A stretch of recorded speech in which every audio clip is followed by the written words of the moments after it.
When Prime Minister Attlee was told, and he came to this thing and he was staying with the Chief Justice at that time, he said, why did you leave India? After all, you had won the Second World War. Gandhi had almost got this thing on that, this thing like that. The worst was over. The Quit India movement had flopped in 1942. What was such much a tearing hurry in 47 that you said that, no, we have to go immediately? He said it was not that. It was the spark that Bose had created among the soldiers of the Indian Army.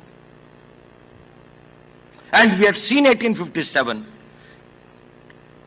2.5 million, 25 lakh Indian soldiers had returned victorious from the Second World War.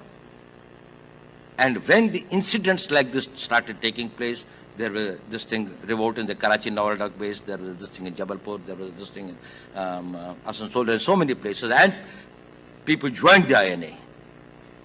He said, we knew we will not be able to take this country and hold this country. It was the threat of Subhash Bose, a rising of Indian nationalism, that we knew it's a matter of time. And if we do not quit voluntarily, we will quit in a way that will be a bloodbath.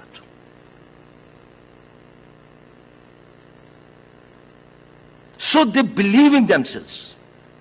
When he says, "Tum mujhe khoon do, main tumhe azadi dunga," do you know how much of a blood he gave?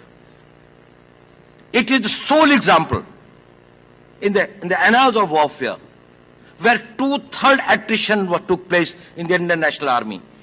2/3 people died of their entire strength of 60,000. And still, they kept on fighting and were even tried in independent India after that. And the government never rehabilitated this thing or integrated them into the Indian Army. But anyway, that's when people followed Subhash Chandra Bose, it is because those people of the Indian National Army trusted him. ये आदमी हमें आजादी दिलाएगा.